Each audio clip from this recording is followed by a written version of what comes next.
Hi friends, என்னோட நெல்லிக்காய் மரத்தில் நெல்லிக்காய் பாருங்க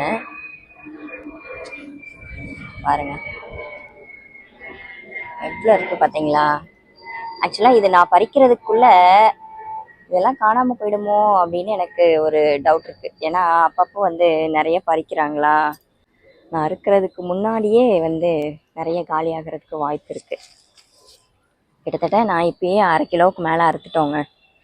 நேற்று சண்டே வேறையா, உப்பு மிளகா அப்படி போயிட்டு சாப்பிட்றேன்னு சொல்லிட்டு ஒரு 1/2 கிலோ பறிச்சிட்டாங்க என் வீட்டில் இருக்கிறவங்க.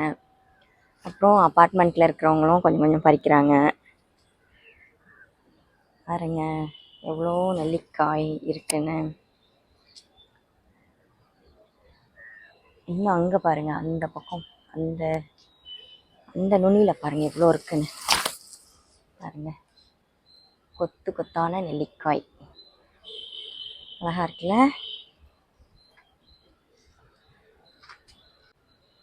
பாருங்க ஒரு கிளையில கூட காய் இல்லாத கிளையே கிடையாதுங்க. அவ்வளோ காய், ஒரு காய் கூட டேமேஜ் ஆகாமல் பளபளன்னு ஃப்ரெஷ்ஷாக இருக்குது பாருங்க.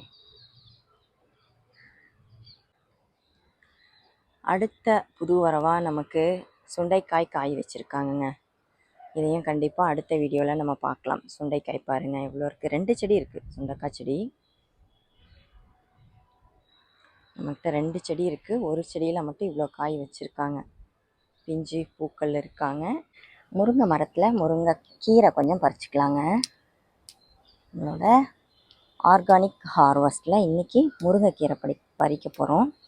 இந்த முருங்கை மரம் பார்த்திங்கன்னா நான் கீரைக்காகவே வச்சுருக்குறேங்க. இந்த முருங்கை மரம் பார்த்திங்கன்னா கீரைக்காகவே நான் இந்த முருங்கை மரத்தை வளர்த்துட்ருக்கேன்.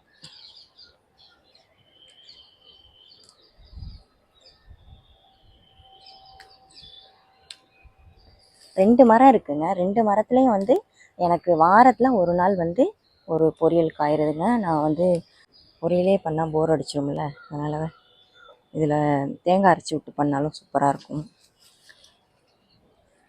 நம்ம தேங்காய் அரைச்சி விட்ட குழம்புக்குனா இந்த அளவுக்கு போதும். இதை விட இன்னொரு டபுள் மடங்கு இருந்ததுன்னா பொரியலுக்கு. பழமொழியே உண்டு, முருங்கையை உடச்சி வளர்க்கணுமா. அது மாதிரி முருங்கையை உடைக்க உடைக்க உடைக்க நிறைய துளிர் இருக்குங்க. நிறைய பலன் கொடுக்கும். அதாவது உடனே துளிர் வரும். முருங்கைக்கீரை அவ்வளோ நல்லது இல்லை. அதனால் நான் இதில் ஒரு இலையை கூட விட்டு வைக்க மாட்டேன். ஏன்னா கொஞ்சம் முத்திருச்சுனாவே புழு வந்துடுது, பழுத்து போயிடுது இலை. அதனால் சீக்கிரம் பறிச்சிருவேன்.